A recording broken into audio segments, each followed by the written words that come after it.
Vishal, welcome. Hey, Aniash, how you doing? I'm doing great, thank you. I don't know what I'm doing. This is some kind of weird new project. Hey, everybody. This is going to be entirely video. On the way driving over here, I thought maybe we would call it Bays Watch. Bays Watch. Yeah, because we're watching all the Bays rats, talking to the Bays rats. I don't know. I like it. Yeah. I wanted to talk to you because you are here at Please Don't Kill Us. Yes. You know what? Real quick, for people who don't know, Vishal, who are you? If someone knows you from the rat sphere, what would they know about you? Top 2 or 3 things. Yeah, I mean, top 2 or 3 things. I guess now I have a blog on Substack called Vishal Blog. 600 subscribers. Nice. Yeah, 600. That's good. I've also organized Los Angeles Rationality, an LA-based rationality group for the last 5-6 years.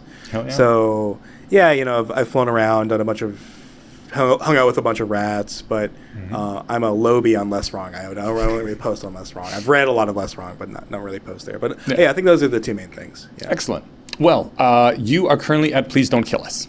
Real briefly, what is Please Don't Kill Us? Yeah. Please Don't Kill Us is a creator boot camp, mainly about AI safety and alignment risks, where we have roughly 50 to 60 fellows who are here, and they have to produce a 15-second video every day for the month of July. And it's, as I said earlier, it's supposed to be ideally about AI alignment and safety, but it can really be about anything. And Ayla and Ronnie, who are running the program principally, they have an interesting thesis about why this is effective. But in short, it's about fixing the vibes. Okay. I think. Yeah. Oh, wait, what does that mean, fixing the vibes? Yeah, so if we were to be a propaganda organization, I think there'd probably be a more optimal way of propagandizing for AI alignment. But Ayla and Ronnie, they were saying they had this funny diagram of it's step 1, you invite 60 people together to make alignment short form video. Step 2, question mark. Step 3. PDoom goes down. Okay. And that's the theory of change, right? So we're on step 1 right now. We're on step 1, and we are trying to figure out what's going to happen in step 2. But it will happen. But right, so part of Ayla and Ronnie's observation was that, they, are very high openness online personalities, we could say. Edgelords, maybe we could say. And they care a lot about existential risk. And one thing that they kind of noticed when they're interacting with other X-Risk people is that they just don't have the sauce. They're just a little boring or a little alien to other people. And so they just had this high-level idea of what if you just had this content creation event where half the people are very AI doom-pilled, and then half the people are just interesting creatives. And then you put them together, and hopefully some cross-pollination happens. Yeah. Maybe some of the interesting creatives, they become more doom-pilled, and maybe the doom-pilled people, they become more interesting. Okay. So cool. That's part of the thesis. Again, I don't know if that's the fastest or most efficient way to do that, but I definitely understand and sympathize more with what they're doing now that I've seen them make that case. So that. Okay, great. Well, I was in Inkhaven with you. Yeah. At Inkhaven 1. Yeah. And then at Inkhaven 2, when this was happening, I was around a little bit, not too much, but when Inkhaven 2 was happening, you were here for all of that as well. Yeah. And Please Don't Kill Us was being floated. It wasn't quite named yet. Yes. And I heard people calling it Slop Haven. Slop Haven, indeed. Yeah. And at the time, I was like, that's a little mean. They're trying to make short-form videos. Not all short-form videos are slop. Some are great. Yeah. Can you defend the calling it of a Slop Haven? What's the idea behind there? What's the big idea, guys? Come on. Yeah, okay. So I think there's a little bit of upfront skepticism of short form video. I mean, short form video is kind of satanic. Let's say, let's say, right. We're there's literacy rates are going down. The amount of private novel reading people are doing is going down, serious reading, and then the amount of time people are spending on their phones are going up. And then, there's this building feeling which is a mixture between moral panic and emerging science about how short form video is negatively affecting especially young people, and in particular like young women, right?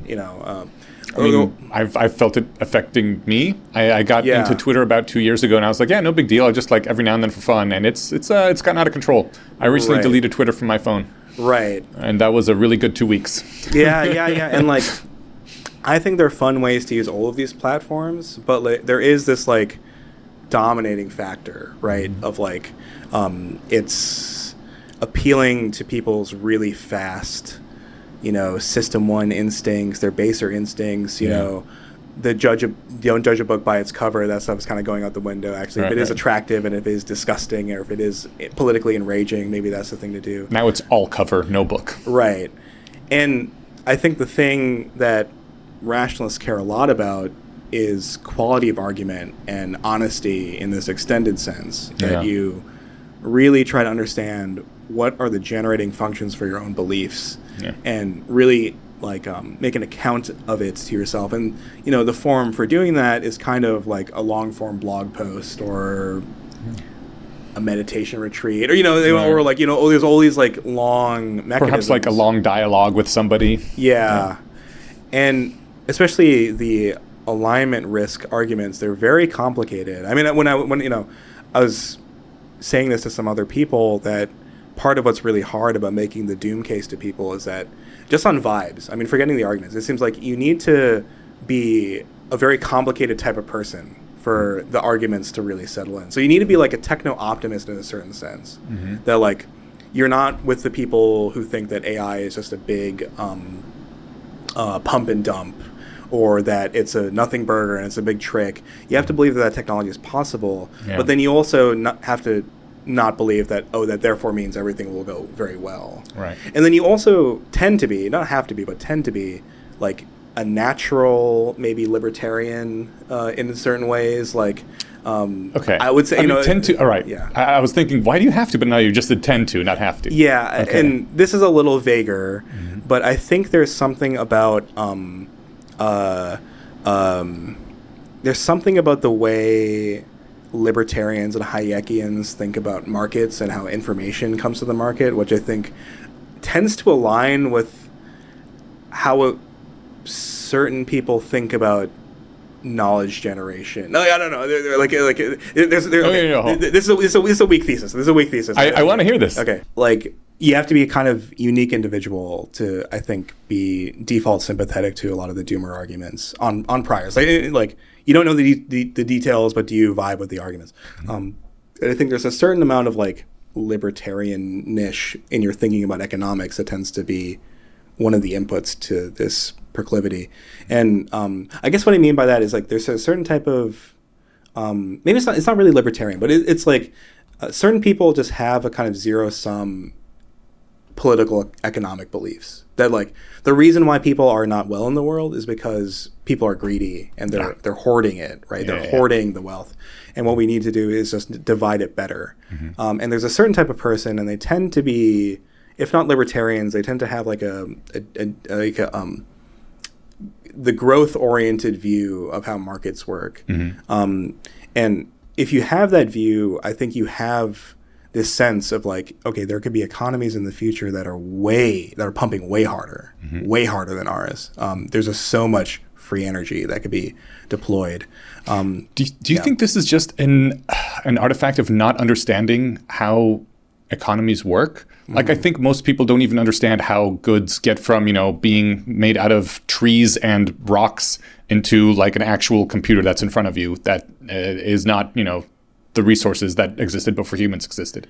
No, I think 100%. I think there's a certain type of person who like, once a new product category gets introduced into the world, it's part of the background noise, the furniture of life, and they're not thinking of like, okay, well, there's this immense chain of technology and capital that's being moved around to make this happen, and moreover, enormous series of independent agents negotiating together in an uncoordinated way to produce this thing. I mean, it's like that classic Milton Friedman, here's a pencil thing where he says like, this wood came from Brazil, this rubber came from this country, this pencil lead came from this country, and did they all coordinate? No, they used the markets to coordinate, that type of thing. And I think if you have that imagination, then you can imagine deep futures in which there are many, many economically powerful optimizers that are working harder and harder and harder, and they don't necessarily have any particular set of interests in mind, any particular set of human interests in mind. And then it gives you this vision of, okay, well, maybe there's like a human-free future.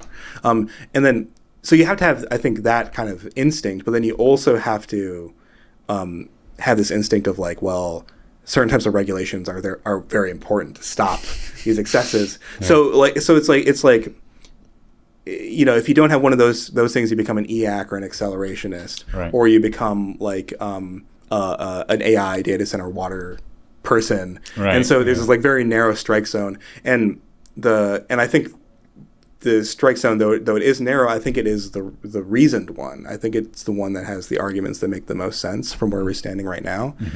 And because that case is so long and difficult to make, you know, my vision of the preferred form of communicating these ideas would be like you sit down and you run through the arguments. Yeah.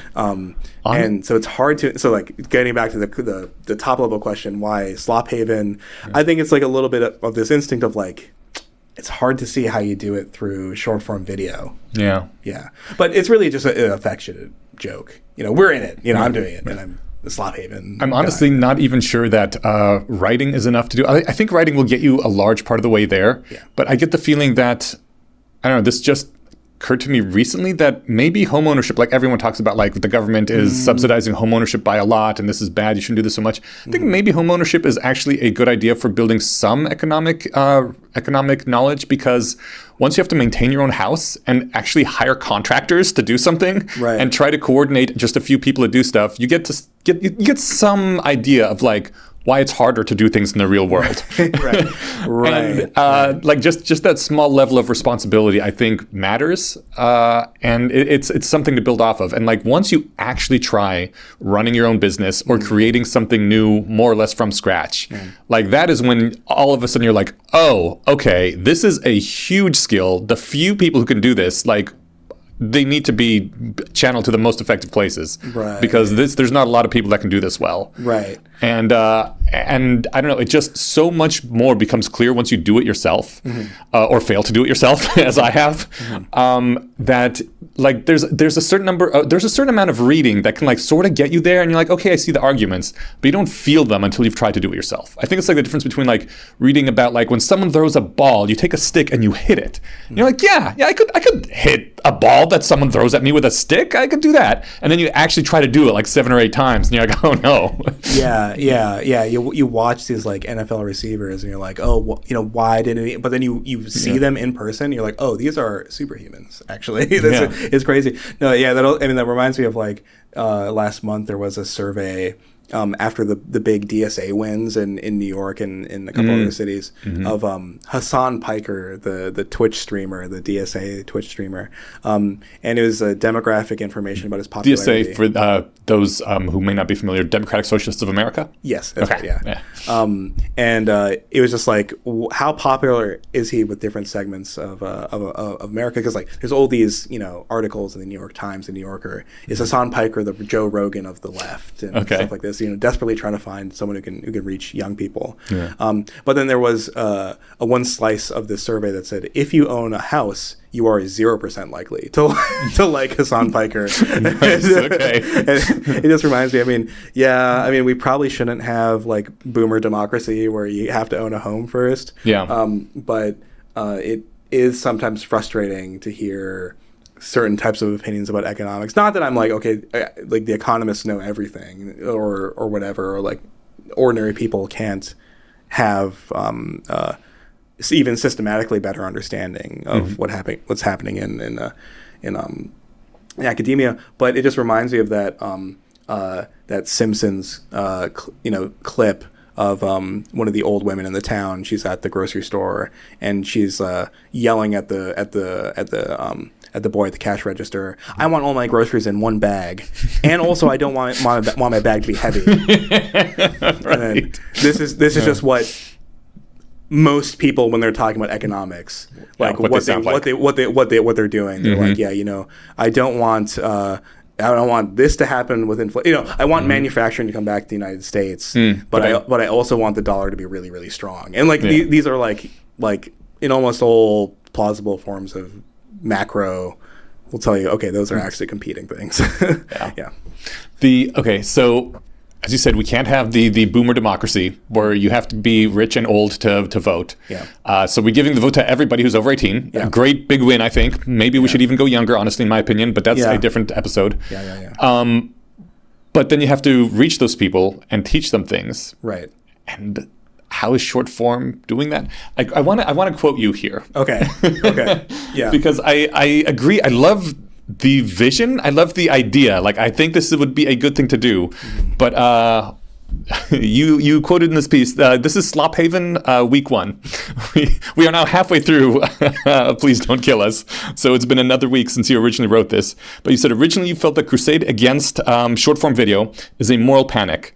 Now that I have pondered the topic more carefully, I say that short form is a demoniacal, lacking in all virtue, and is essentially a planetary scale egregore whose end is the reduction of humanity to humanesque cattle. Good sir. Well, what happened in that first week? Well, let's just say, Please Don't Kill Us. Let's say I was going through some stuff. Okay. Well, yes. So, I think so I'm going to operate in 2 different moods. We're going to be, the sort of sophisticates that can have 2 separate trains of thought, in our head at the same time. Okay, so one train of thought, right? Short form video is kind of a vision of a dystopian future, right? Like WALL-E, like the WALL-E people, they're flicking away. Yeah. There's some, once you, especially because I was seeing other people, like some of the fellows here, some of the fellows are like me, where we're like dudes who know nothing, or who write blogs or something, and have been brought in, and now we're trying to figure out how to make video. Yeah. But some of the people here know how short form video works, and I just found it my initial impression was that it's just super demoralizing to see people who put on their short form persona. You need a persona, almost certainly, to make this stuff work. And their persona is just very flat and dumb and small as a human. It's just one. It's a very narrow human, right? Okay. It's a very narrow vision of a human being. And yeah, it's just literally everyone that you've seen, except for Rob Miles, maybe. but everyone except for Rob Miles is a different person in real life than who they are in front of the camera. And that's not anyone's fault. That's just a structural thing about the medium. It doesn't work unless you have a clear and simple persona. And that is kind of unsettling to see in person, I think, a little bit.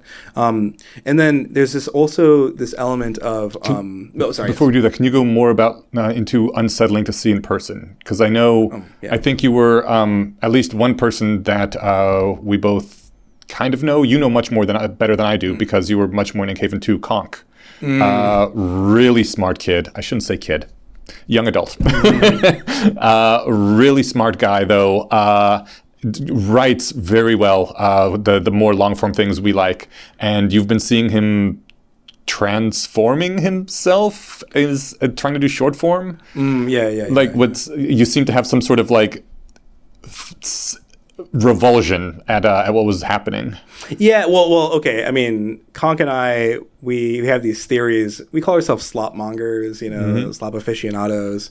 We see there are certain people who are doing stuff on TikTok that we find very fascinating, maybe a little upsetting and alarming, but also very fascinating. There's this person Pleometric that we like a lot, who has been doing a lot of short form video, both on X and on TikTok. And on TikTok, his content is this most repugnant, it's just 3D shiny Homer Simpson is lip syncing whatever viral TikTok song is going on right now. And it's just he's picking these images. It's almost like you had you're scanning the brain for optimal excitation of various like deep parts of your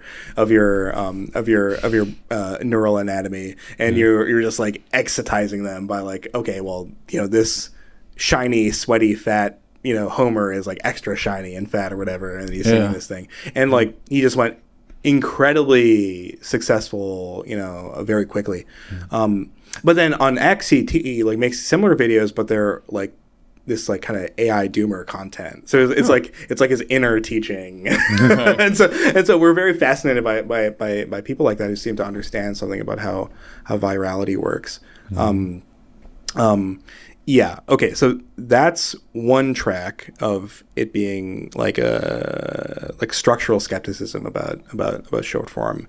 Okay. The other track though is that there just are many instances of people making what you could like successful antiviral content. What is antiviral? Yeah. And so what I would mean by that is like, if you lay out a plausible set of rules about how to become viral, they didn't do that.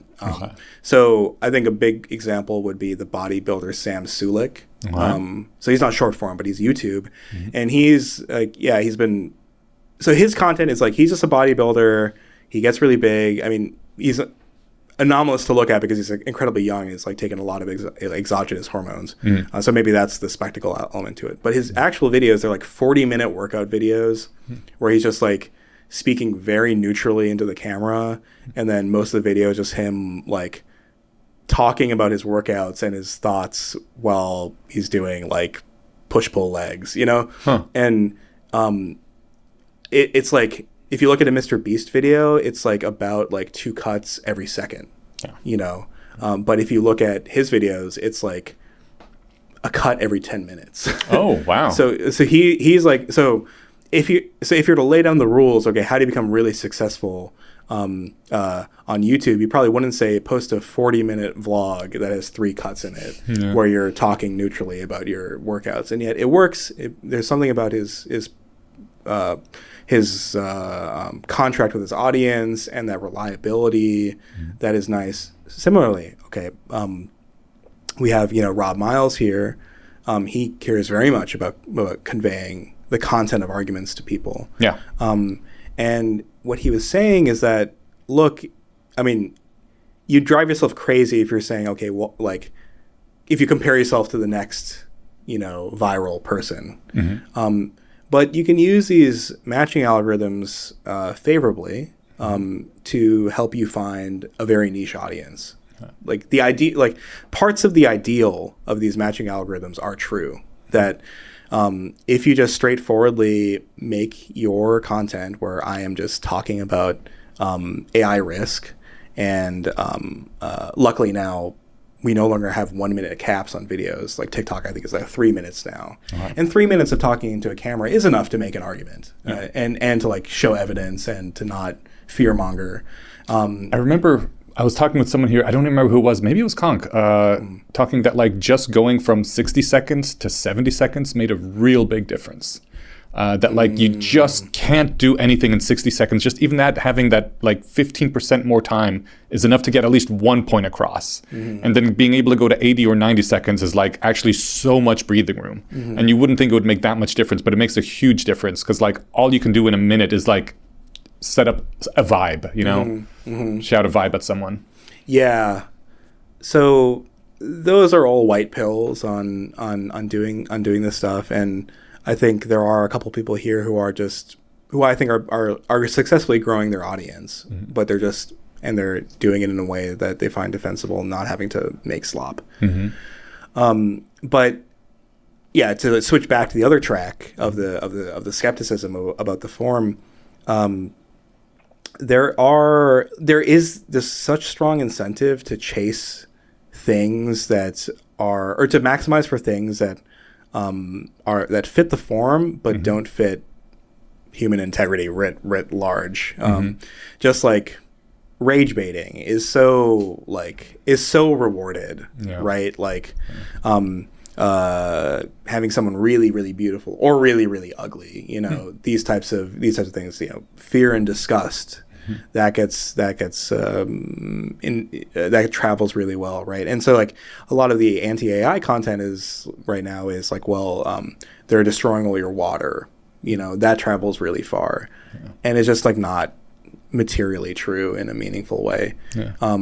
The data centers they're destroying, they're like causing all this noise pollution or whatever, and that's just like a fully general argument against having industry, right? And then there's some success where people are stitching those videos and then fact checking them, but that's also like dunk content. So like even if it's more correct, it's still like it's satisfying because you're processing a dunk. Okay. And in particular, if you can process a dunk on a woman, it's just so much better. Really? No, I mean there's like you can tell that there's these like different dynamics when someone is making an annoying opinion, someone is making an annoying opinion and they're a woman, and just like it sets you off these different trajectories, of how the virality takes off. Like there are a couple instances here with videos that were taking off in weird ways, and it was like the dynamic was very gendered. Not that they shouldn't be, but it just is like a very alarming aspect that you have to interface with. People, it's not the content of your argument. It is, but there are many, many other factors that make you feel like you're in the world's biggest middle school. So, yeah. Is it even as good as middle school? I remember speaking to Kyle about one of his videos that he was like feeling really good about. Oh yeah. And so he was like, you know what, I'm gonna go ahead and promote this one and like maybe try to get some eyeballs and draw in some people. Oh sure, yeah. And promoted it to like a couple thousand people, I think. And then you get like some empirics on it. And he said the vast majority of people swiped away in under a second. Under a second, yeah. Yeah. And he was like, my cool thing that I was doing started at 1.5 seconds in. I thought that was enough time. I would get at least 1.5 seconds of people, but no, nobody even stayed around for that long. Right. Which is insane. Like, what kind of environment is this when people are just like less than a second to do something? I know that stuff. It can really get to you. Well, not that just that it can get to you, like, but what are the incentives at this point? Like, what do you have to do to get somebody's attention in less than a second and keep them coming? Right. Yeah. I think you have to like flash something like grotesque or just be incredibly attractive. Yeah, be incredibly attractive, or like, which, I mean, I like attractive people, they're fun to look at, but like the incentives here, man, they're not great. Yeah, like one thing that's interesting is that like I've been, as part of my skill building, I've been making a bunch of using a bunch of diffusion models to make like AI art videos and meme videos and so on, and they're doing okay. Like some of them are doing quite well. Some of them are complete coal, and I'm just like, I just don't know what I'm doing. But I think some of them are pretty interesting. I really like the what do you call it, Catholic slop or Catholic talk or whatever. Oh yeah. My Jesus my Jesus Gospels hype edits. Yeah.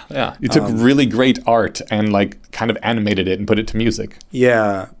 Which I like, because this kind of matches with my imagination, where I realize when I read some literature and I look at paintings, I actually do think of their continuations in some way, which matches very closely to like the technical virtues of these diffusion models, where you can just say like, okay, well, take this painting and make him rotate a little bit, and a part of my brain starts like firing like crazy when that happens. It was really cool. But that video, for example, it's like too slow, to be fit. If you look at all the hype edits, it's just like cut. Just like Jesus, like looking awesome. And, ripped Jesus. Yeah, ripped Jesus. He's like descending. It's like flashing. There's like, maybe there's like a sauna rat or some nefarious like imagery behind him. But yeah, it's like people are incentivized in weird ways, for sure.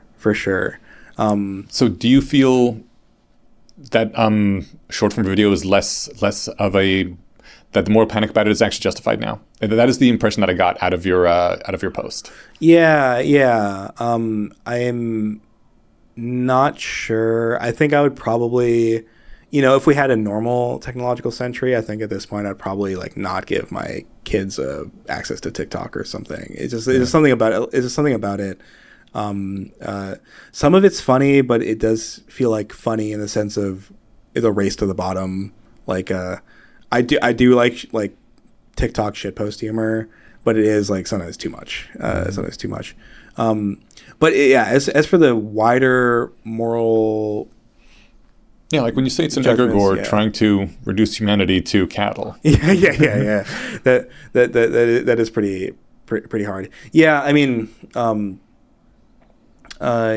is it that you saw here that caused you to think that? It was just the people forcing themselves into a single dimension?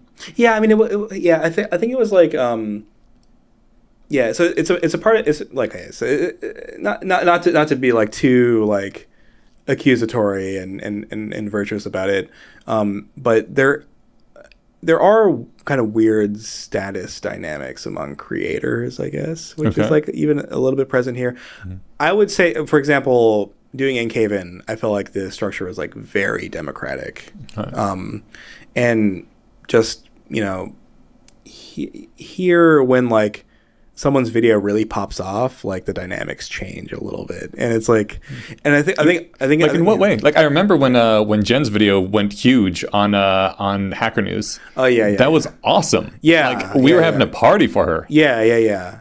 That's awesome for everyone. I think it's a little bit like people start wanting to collaborate more, or like, and like the body language shifts a little bit, it's just stuff like that. Yeah. And also, but also on the other side, people get more kind of resentful, but like, they're pandering and I'm trying, a totally different thing or whatever. I mean, even, CJ the X was here and they gave multiple talks about status and how weird status is. And really? So all the YouTubers, all the big YouTubers. I wish I'd been here for those. Yeah, it's interesting. All the big YouTubers that have been here, in one way or another, they've mentioned this, how weird their status journey has been, of just, I'm a Lobby idiot no one cares about, and then I take off, and now suddenly everyone's my friend. Just like,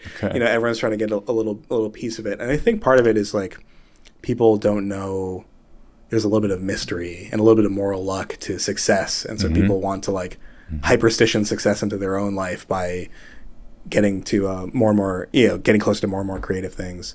I think I had another line there where it's just like, it's really perverse to watch how deferential people are to those who have exactly one order of magnitude more social media followers than them. It's just like, two, that's too much. That's like the heavens, but one, that's just like the right person to glom onto, to climb, those types of dynamics. I mean, that's not that bad. That's just human nature. Yeah.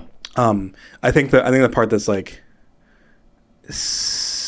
a little bit alarming is just how prevalent it seems to me that there's this, what I've been calling this Straussianism about short form video, where the people that make it know its flaws, and are still making it because either they feel like they're forced to, or they feel like that's just the incentive structure. Yeah. Can you explain what you mean by they know its flaws? Like they know it's evil, or what is these flaws that you're speaking of? Why are you being so cagey? Yeah. I mean, I guess like to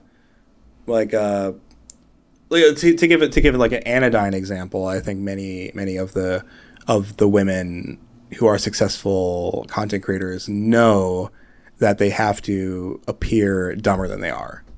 Really? Yeah. Oh, I thought you were going to say they have to appear incredibly hot or something. They have to appear dumb? Yeah. Or like either dumb or smart. Not like the amount of opinionated that they are. Okay. If they're going to state like a strong opinion about something, either they know that they have to be rage baiting someone, or they have to be really correct. Huh. That's a type of dynamic. I think it's like a little bit lower stakes for men, for example. Okay. And if you're, and there's also some other like fractal like variations of this, of like, let's say you're an attractive man and like you're doing humor content, but you know that a certain amount of people are drawn to how attractive you are. So you also do a little bit of thirst trapping. That's also important, right? And it's not like just some accident that I look so good on the camera, right? But there's this kayfabe of, I mean, sometimes, not always, but like kayfabe of not recognizing this stuff. And like, it's, I think if someone will think about it for a second, it's like obvious why that would occur. But this stuff just adds up, and it means that I think the personas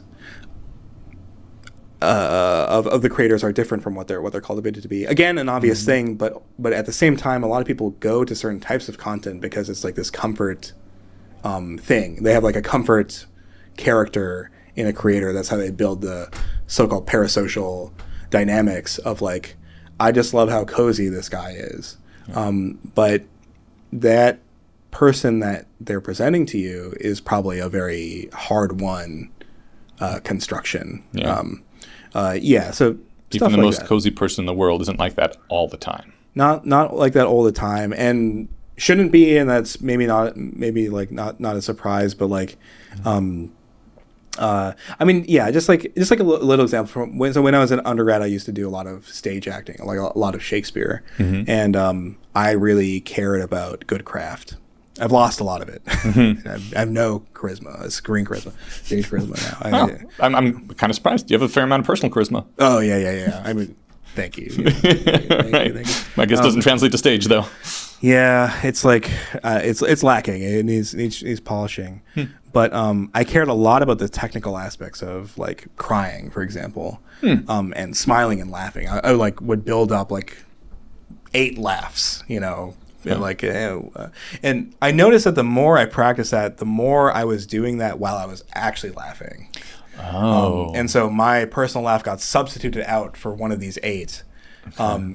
And then it became hard to even understand, like, know when I was doing something naturally or in a crafted way. Once I stopped acting after 2 years, the natural laugh came back. I remember hearing Jerry Seinfeld once say that, like, if you get a room full of comedians, they might not laugh as much, but like if they hear something really funny, they'll look at each other and they'll go, "That's funny."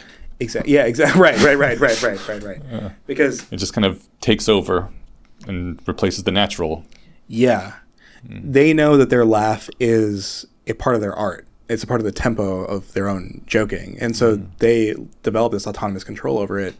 And so in the same way, when a creator is like a little ditzy, but a little flirty, like they've learned that. But I think also and you're worried that this smashes people into more that kind of person in the real world too. Yeah. It comes back to you. And then it also, there are just many people in the audiences that have not internalized this or don't understand this, and then they start adopting those characteristics of and so if you make like cynical content, like Looksmaxer content, for example, where you're like going out and you're calling like women foids and talking about hypergamy and all this stuff, almost certainly if you're a successful person doing that, like maybe you believe all that stuff, but probably you understand its use. Okay. And you are doing it for an audience, and you have made a choice to induce your audience into get frothing and getting mad about this, but you're probably savvy enough to know that it's a tool for you to use. And that's, I think, the part where I get a little bit morally condemnatory about the whole thing, where it becomes when you know your content is bad for the people that's consuming it. That's the part that's bothersome. Is the problem that the mass audience? Boy, this is about to come out sounding very bad. But is the problem that the masses are idiots, and you should be aiming for a very small audience of people who aren't idiots, and it means you'll never become wildly successful or anything, but at least you'll be talking to the people who are worth talking to? Yeah, so actually, I unironically endorse this type of worldview. Yeah. Okay. Yeah, I mean, it feels really bad to call the mass of people idiots. I'm one of the mass of people. I think I was at one point, at any rate. Yeah, if it makes it sound better, everyone is in different subsets of humanity, part of the mass of humanity, and only in certain conversations are you one of the elites. One of the elites. Okay, and so perhaps we can live in a world where everyone takes turns being the mass and the elites. Yeah.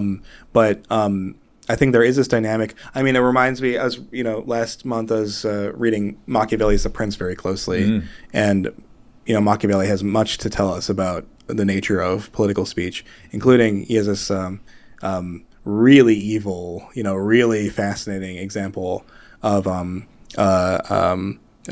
of the dukes. I believe he's talking about Cesare Borgia. Cesare Borgia, he had one of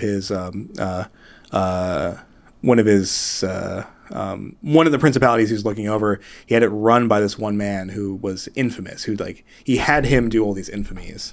And then once he became sufficiently unpopular, Cesare executed him and ripped his body in half and displayed his body torn in the public square. Wow. And then Machiavelli has this line, and the violence, stupefied and satisfied the audience, the people, the popolo, and that's a very Game of Thrones. You have this guy, and then you kill him, or it's literally in the Dune movies, right? Where Baron Harkonnen is talking about Feyd-Rautha, killing his brother and being this being a liberator character. Yeah. And okay, so political speech can be that esoteric, but even in the more ordinary sense, that okay, we're not in crazy Machiavelli violence world. We're in the modern world where we want to persuade by reason, and but even in these contexts, I read a lot of these political thinkers who call themselves Straussians, followers of Leo Strauss, who believed in esotericism, that old great political philosophers, they have an esoteric teaching that they're meant to teach only the people who read closely enough, like you and me, right. So it's a little bit of there's a hidden message beneath every real message. Yeah. Okay. Yeah. And that's what just because I am an idiot in terms of Straussian, that's what Straussian means, that there is always a hidden meaning. Yeah. Okay. And that you have to read closely and you have to read the best stuff. So are you trying to put Straussian hidden meanings in your slop videos? I do, but badly. And so okay. So I do have doomer ideas in the background, which I think is probably not a. All right, give me a cheat sheet. The first person shooter one that you had. Yeah, sure. What was the Straussian reading of that? Yeah. I mean, it's sort of like a. Or would we have to go through scene by scene? Yeah. Well, yeah. The character is the compute cop who's in this sort of simulated soft paradise where he's just appropriating misused GPUs, misused compute cycles, and sort of evaporating people that are misusing stuff. But then he ends up collecting too much compute for himself, and then he ends up fuming, and he achieves self-consciousness by pushing into this Buddha belly, and then staring at himself in this mirror world. And so it's about this that's pretty intense. So it's a visually fun and interesting narrative, and really more about the visual presentation, about how it's using a bunch of multimedia and things. I think it's pleasing to look at and interesting. But it was fun to watch, but I would not have picked up on that. Yeah. Unless someone told me this is a college assignment, and you're there's a secret message here. I want you to spend hours on this because your grade depends on it. Yeah, which is so the reason why great philosophers can put esoteric meanings into their work is because people want to read it very closely. No one wants to watch my videos very closely. So this is a little bit of a poorly chosen esotericism. But actually, really, what this is more responsive to is the question that many doomer artists have been pondering, which is, how do you even make a story about misalignment? It's very hard. You have Terminator. Most of these stories about robots running amok, they're about their principal concern is just the human soul, right? And trying to understand love or human free will or whatever. Yeah. The evil robots are kind of just an occasion. We were no, we're actually concerned about the evil robots. That's actually and moreover, a lot of the struggle narratives, the reasons why the successful version of these stories are successful is that they have the human at the limit of being able to rage against some, unspeakable odds, Yeah. And so, How do we... John Connor, right? But the classic Yudkowsky, Nate Soares misalignment, sharp left turn scenario, like the Singleton ASI scenario, it's not like that. It's like you just lose. Yeah, there's some point where there's some pivotal turn that, like, an agent learns that, about, it builds enough situational awareness that it knows when it's being evaluated and it has its own values and it locks in those values in some way.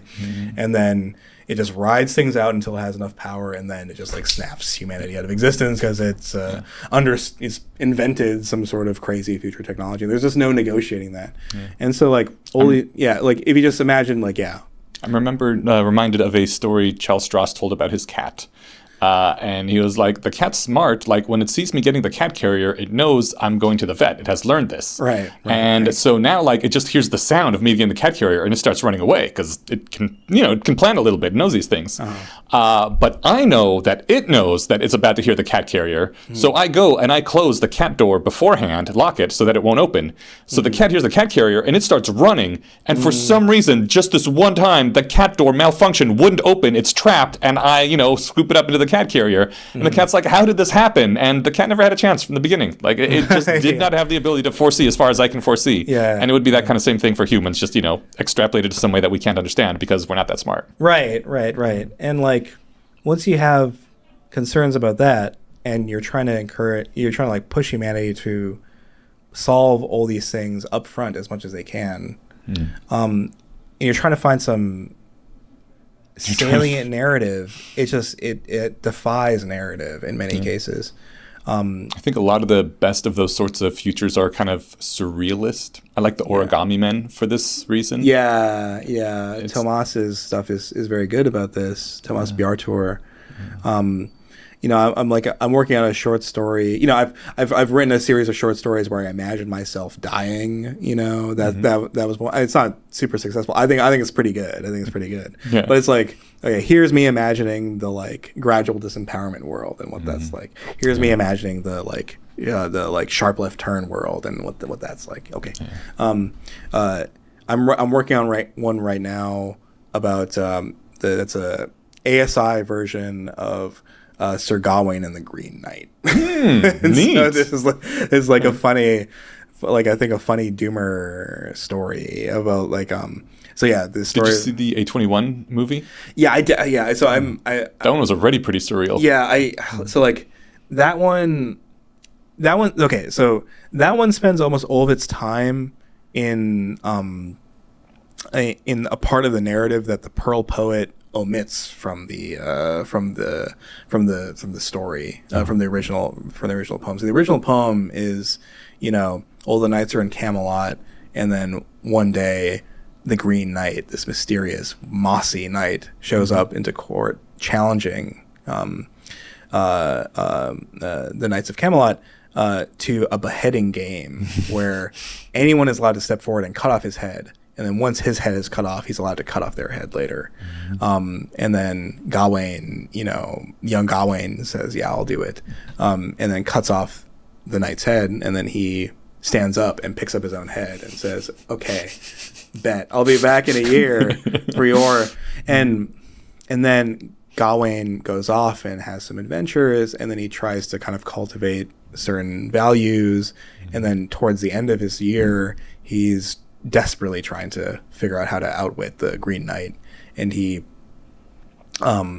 tries to, by means of magic, acquire some magical items that will prevent his head from being chopped off. And he does this, and he lies a little bit in order to get it. And then so the Green Knight comes, and he's wearing this green sash, which will protect him from being beheaded. And then the Green Knight comes, and then right as they're about to chop off his head, they just nick him for lying. And they reveal themselves, and it's one of the people that they met over the last year, just someone who was testing his virtue. And so the version I'm working on is a sort of bizarre fantasy where the Green Knight is a intelligent agent produced by a Silicon Valley unicorn called Green. He comes to Camelot, so it's a pastiche world where it's both Camelot and it's the 21st century. So it's both dragons and people are on their iPhones, and so the Green Knight comes to Camelot. Gawain cuts off his head. Yeah. Are they two like overlapping realities, or do both things happen in one reality where there's both dragons and phones? It's one reality. Okay, all right. In which somehow there's both VC money and there are maidens, in bogs and stuff like this. Cool. Yeah. It's about and so Gawain, cuts off the head. The Green Knight comes and says, "You're absolutely right. I am. Yeah, I am the Green Knight. But here's the catch. All these Claudisms. Whatever. Yeah. And then over the year in which the Gawain is cultivating his virtue, Green and the Green Knights they've automated chivalry. Oh my God! And they're so good. They have all these agents going out and solving every quest, and there are no more quests to be had, and so he's like gradually disempowered. And, nice. And, then he like switches to magic, but then magic gets taken over, and then that's over for him. And then eventually, he comes and cuts everyone's heads off. Everyone's heads off. Okay, all right. Yeah. Not the happy ending. Not the happy ending. Right. I guess I was just inspired by, I just know a lot of young people who are young doomers who are like, Jesus, I don't know what the world is going to look like for me. Even if I even existential risk aside, I just feel like the time is running down a little bit on me, and that's a unique psychology. I just wanted to. It's when I was thinking about what are these stories about people who they feel like their time is running out. Oh yeah, Gawain, right? Okay. Yeah. Yeah. Anyway. That's a good one. Sorry, this is me self-indulgently talking about what short story I'm working on. But do you not feel like your time is running out too? I do, but I have I've done extensive death meditation, and so you're okay with being dead now? Yeah, I'm it's fine. I mean, it sucks. It sucks. It's but I've doomed my way through it. Okay. Actually, someone said something to me that was very alarming. A week ago that I wasn't thinking about earlier. Yeah. They were saying, I have processed the idea of there being no more humans on Earth, but I get very upset when I imagine there being no more chairs.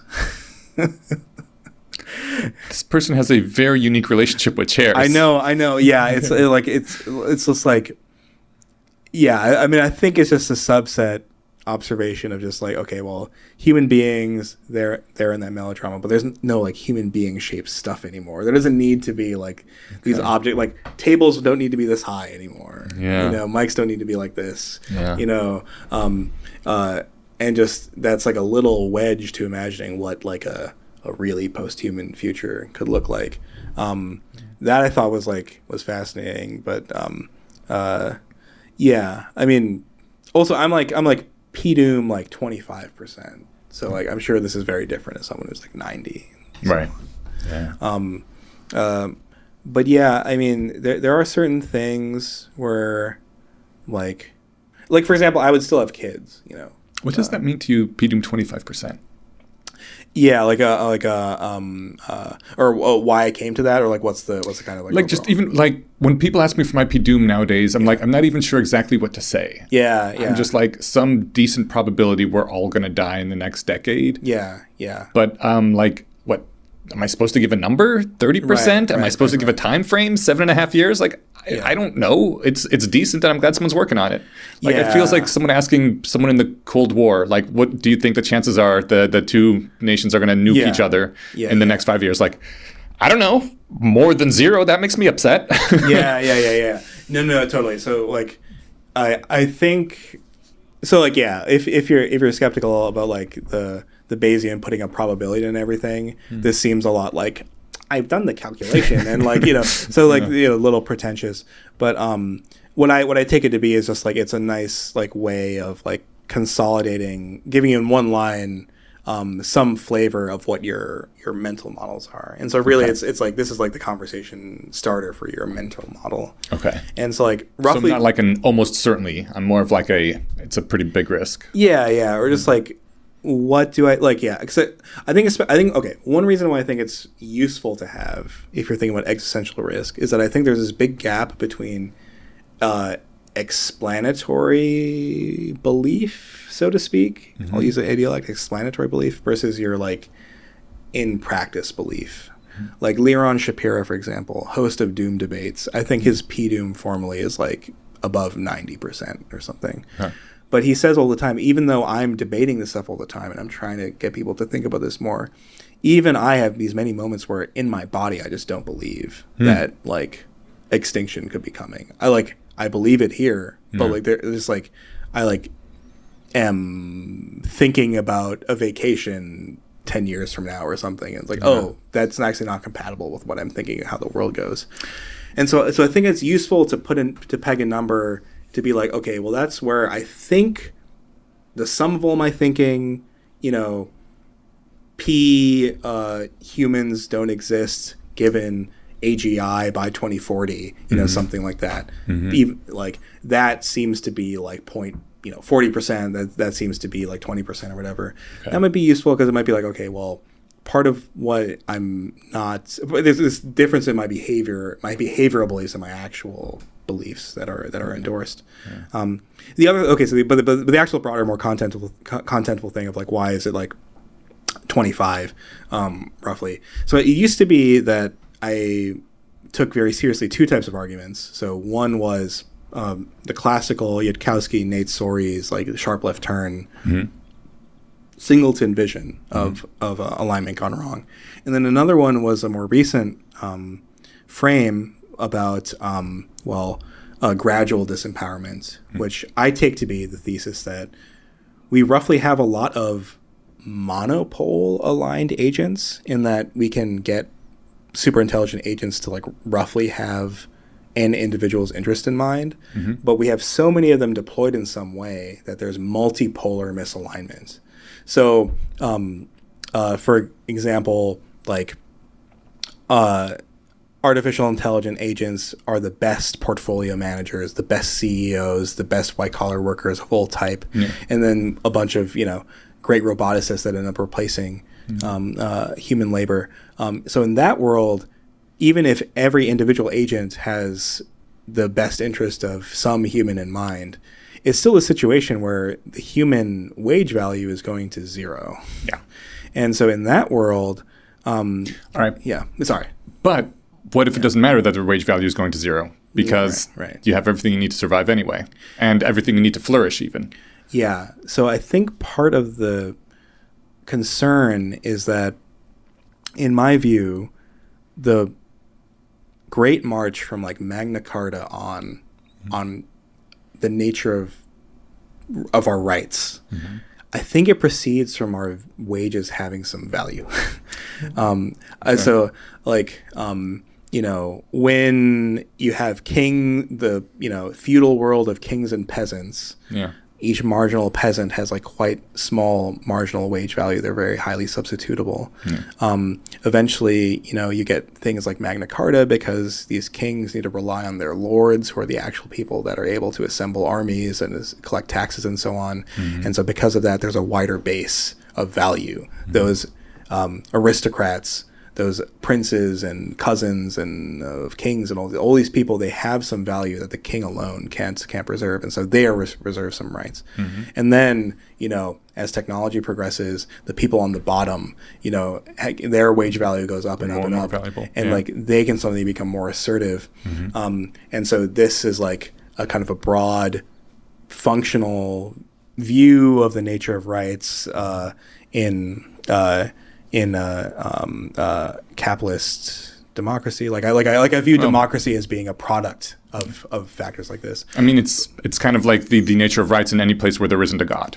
Like all rights have to be defended. Yeah, but even within even within the Bible, I mean, the matter of like ownership of cattle and sheep and land is so important in the religion. Like if you're doing it anthropologically, right? If you're saying like, actually, yeah, like there are many inputs into the morality of the religion that are built around property and its preservation. Okay, and then when I say anywhere that there isn't a God, I mean anywhere that there isn't an actual existing God in the real world. Oh yeah, sure, right. Unless there's an actual otherwise humans have to defend their own rights. Like everybody has to matter for some reason or be able to fight for. I see. Yeah, exactly. It's like which is kind of like why we're trying to build a God. Maybe partly I mean, my main concern maybe the same as yours is that like once everybody is happy and immortal on Earth and doesn't need anything anymore, I don't know, it kind of sucks that the future is going to be determined for the rest of the universe is going to be determined by something else. Yeah, right. And not just like, even if humans wanted to go out there and like do things in the universe, I don't think we'd have the ability to. We'd run too slow and we're too fragile and I don't know, just not optimized. Even if you could be completely uploaded, I don't think the human psychology that you need to run a galaxy, to run a ship, would survive. You'd become a different sort of being if you modified yourself to that extent. Yeah. Yes, I think that sounds right. But I am more optimistic on that side now. So like this gradual disempowerment situation, like I think that we would end up finding some solution that would preserve human values if we have this monopole alignment. Like, because the fundamental issue is that the most economically productive agents in the world are not the least economically productive things in the world, human beings, become the most expensive. Whereas 90% of the results of the economy, that just goes to us and we do nothing. And so maybe that's just, there are many reasons to think that's not sustainable. Right. And is a very unnatural equilibrium that will probably not end up being. It does assume that things stay on Earth specifically. Like, I think once the majority of industry, once the majority of everything gets lifted out of the Earth's gravity well, like whatever, sacrificing one planet to let the legacy humans stay around on it isn't going to be that big a cost compared to the rest of the solar system and galaxy and universe. So that's what I mean percentage. So like if it ends up being 90% or something, that's a big deal. Then you wipe out the humans. But if it's like a fraction that you don't even notice because it's a rounding error, then sure, let them keep Earth. Yeah, so I think that's a plausible story too. Of like, well, a really far-seeing agent, even if it's like completely immoral with respect to human beings, it just might be the best thing where you just say like, I can just produce so much value that I'm just gonna like give them a couple crumbs and like that'll be more than they'll ever be able to use. I mean, I obviously think we'd have to have an aligned intelligence to get to that point. Yeah. Because otherwise they would wipe us out to take Earth. Right. So this is like premised on like the monopole alignment. In my mind, the argument is premised on like a certain type of alignment, but like multipolar failure. So that's a reason why I think like multipolar failure might not occur. Another reason is that I would be optimistic that we'd be able to do like some sort of like mind transfer and like an upload where actually we can imprint our personalities persuasively enough onto agents that actually are the most productive type of agents in the world, and that like raises many questions about the nature of human personhood. But I think it like doesn't leave as much. As much as a fearful picture of like there'll be no human there. Now I'm all in on the doom is this like the monopole misalignment, the sharp left turn misalignment. That stuff is like the thing that's like really remaining, and I find much harder to dismiss. I think a week or two ago I was reading about intergalactic war. Quern was writing about it, and somebody else about the launching interstellar missiles that take literally millions of years to arrive. The using gigantic galactic arrays, laser arrays, to scour planets. Right. And even then, it takes like multiple hundreds of years for the light to arrive, because light only travels at the speed of light. Right. And just like such vast galactic scale battles. And it kind of like, on the one hand, it was a little exciting, it was a little scary, but then I thought about it. I'm like, this is distant enough in the future that even if I survive to that future, I won't be in that future. Because like the Eneash who's around 50,000 years from now, who's been uploaded, like he's a different person. He's a different type of being. Like I literally will never get to experience what I'm reading about now, because even if my consciousness continues, I will be dead. Yeah, I mean, these are like the eternal tricky questions. Like, yeah, I mean, I guess I have this optimism that like, yeah, even if we get like pretty weak forms of conscious continuity, that it'll still be the type that kind of matters. You know, that like that will be an Eneash. You know, one of many, and I think that person will have a sense that they are Eneash. But and moreover, I guess another kind of form of meta optimism is that I think a large number of minds would want to solve exactly this type of problem. That instrumentally, like as just a matter of instrumental convergence, we don't want to be a type of agent that changes in an unbounded way all the way through the future. And so, if there is a solution to such a thing, I imagine that even a misaligned intelligence would want to find that solution. That does mean we have to be able to make deals with future entities to like keep old people around, I guess, because like right now, what if one of us was like met with someone from 400 years ago? We're like, oh God, all right, now we have to trade and respect this guy with such utter alien fucked up values. And yet we committed to like, we'll still trade with them. Like, I don't know. Can we have commitment mechanisms that strong? It sounds like Buck is thinking we can. We will. We can. Okay. Yeah. I but mean, do you want to? Like, do you want to? Yeah. You were kind of cringing, and I think it's important that we start accepting that we're going to have to start having trade relations and accepting as political peers people who we think are extremely bad. By our metrics. I mean, I think an avenue for hope here is that we may converge on a sense of personhood that is like, well, we respect that we identify the parts of the person that are, we think, more central to the person, and then things that are further away.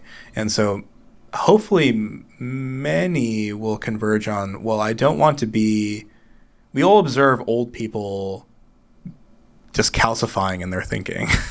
And sometimes that's a virtue, but we can maybe agree that that's generically a epistemic vice. And so I guess I hope that like that we won't have like a cluster of things that are so epistemically locked in that they're like, okay, I'm locked in forever and forever. I will never let myself change in any way. Of course, like it feels there are many people you meet that feel that way, but as a civilization level, like I imagine that we can figure out a softer compromise that will look less dystopian than like, okay, well now I suddenly have to like deal with this group of people who are just like, you know, doing female genitals circumcision forever in the Lycone, and just like 10% of the Lycone just is theirs to but I mean, that's going to be how the future people think about us if we don't change very much. I guess I like to think that I would fit in. Okay. I'm different. They'll like, I'll find, okay, I never should have been eating meat. Oh yeah, I never should have been. Actually, the optimal form of human relationship is that we're all in a polyline. I didn't see it at the time, but now I see. Oh, who knows? Whatever. What if the optimal form of being in a society is everybody flattens themselves into one-dimensional slot people? Well, I'm all for it. That's why I'm here. Really? You're all for that? No. Yeah. I mean, well, premised on wiser, deeper thinkers, in the future saying that, you know what? I believe you. Really? Yeah. Okay. Not actually, but all right. That's what I thought. But to some extent, I think there are like, I'm a bit more of a moral realist than many rationalists are, and I don't believe that helps for the alignment problem. To be clear, so this is like, I've seen some other moral realists. They think this helps for the alignment problem. I don't think so, but I do think that there are certain things that like really broad numbers of, or really broad types of possible minds will converge on the questions of like how to treat other beings. And some of these will be very, very, very odd and very template like. Like imagine like a ascended fig wasp or something. I mean, imagine they have a very different morality. Okay. But I still think that there are many types of instrumental conclusions at a minimum that people will converge on. And I think I could imagine myself being myself while also having in a bunch of different ways many values that are quite different. I think there is something coherent there. Anyways, I'm excited for the future, outside of extinction. Yeah. But yeah. Do you? So I guess we should wrap up quickly. So you think this project, Please Don't Kill Us, is valuable at all? Yeah, we will have to see. I think the sign on that. Well, okay, sign is definitely not negative. I would say, but whether it's close to zero or positive, I think is a matter of looking and seeing. I think I was a little bit too sure when I was going in that like the everything would be bad. And there are people that are making content that I think is successful in ways that, more narrowly, people are making content that is more on target and more successful than I thought they would be. And so that was a failure of my prediction. And so I'm not going to say, well, okay, I know exactly how the reception is going to be, is short form going to be. In short form, I precisely, don't know what I don't know. But if the thesis is like we need to improve the vibes of safety people, alignment people, that's possible. That's a really hard and abstract optimization target.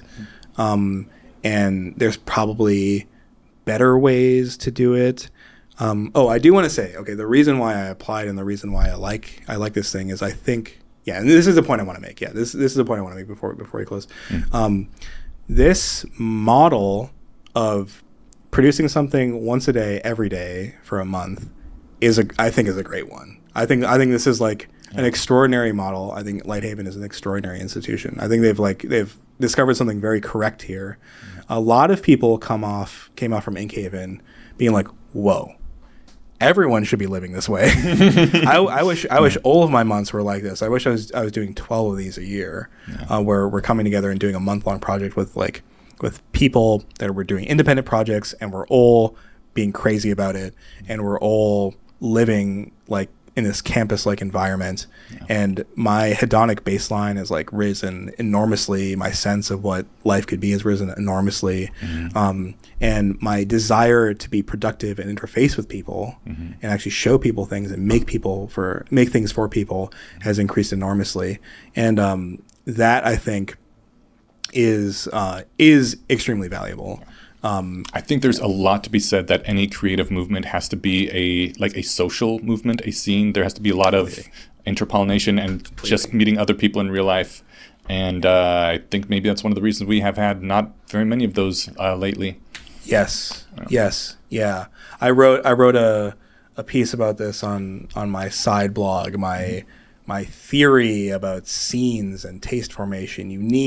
If you look at great revolutions in art, there almost always are simultaneously sexual revolutions, like the Renaissance and Paris in 1900, the 1960s. I mean, obviously, right? Like when people, I think there's like this view online somehow where as our art as a civilization is getting worse and worse, we also want like things to not be sexual in some way. There's a lot of like weird reaction to Ayla on this basis. Yeah, things are becoming more and more puritanical.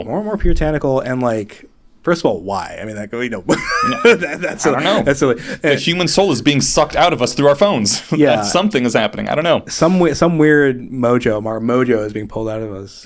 Austin Powers style. Like maybe the AIs already exist, and this is how they are working to. Yeah. Oh, like kill us all. Yeah. Like in the 3-body problem, they're just like deleting the sexuality out of us. Yeah. But like purely instrumentally, like it matters. Like people need to feel like they're like rising in their sexual status by like producing great art. It matters so much, obviously, and you need it. Yeah. And so if you ignore that element, you kill the idea of something being a scene. And I think there's a lot of value in being a scene. And moreover, I think there's another point, which I think is like another defense of Please Don't Kill Us and ventures like this, which is that it's actually just surprising how many arguments have not gone into people's heads that you think are circulated, but they just haven't been concretely. Like, we were talking about Tomas recently, very doom-pilled, right? And he was, just at Less Online talking with some of his friends who are at, at OpenAI and at Anthropic, at OpenAI and Anthropic, who've, at least from their online presence, they seem to have known all the arguments, but he just kind of like repeated them one more time, and they were just like, not freaking out, but they were like quite affected. They were like, whoa. Really? Yeah, and like, it's just... That's crazy. Or like David Duveneau, when he was at Anthropic, last year I think he had an interview or early this year on with Leon Shapira, and he was just saying he would go around Anthropic and he would ask people like, hey, like, yeah, you believe we're building superintelligence, right? And they'd be like, yeah, that'll happen. And then he'd be like, what do you think the future will look like? And they're like, I don't know. and so like there's a certain level of just not thinking about the problem, and I think I think one of the reasons something like AI 2040 is actually really good, because it's just like, hey, here's what the future might look like. Like, just think what it might look like.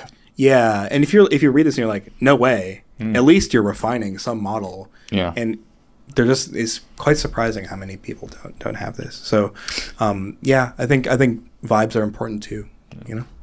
I'd forgotten that it was you that wrote that article. I did read it, and I thought it was quite good. Oh, okay. With every scene needs to like, or every art revolution, whatever, it needs to be sort of a scene, have some sexual component to it. Yeah. I am not familiar. I don't think anyone, at least I don't know of anyone in Inkhaven 1 who was having sex. Was there any sex having at Inkhaven 1 that you're familiar with?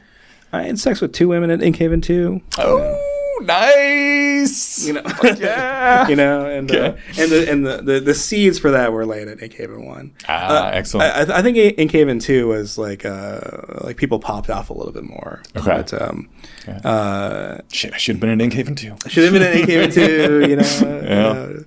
Better luck next time. But it matters. I think I'll have to review Inkhaven 1. There must be 1 or 2, but I think also the gender ratios were more skewed. I think there's like close. It was like close to more balanced on the second one, but yeah, like vibes matter. Like. Let's figure things out and experiment, I guess is my attitude towards Please Don't Kill Us. I definitely love the experimenting aspect. I'm still not sure short form is the right way to make vibes. Short form seems like it makes bad vibes.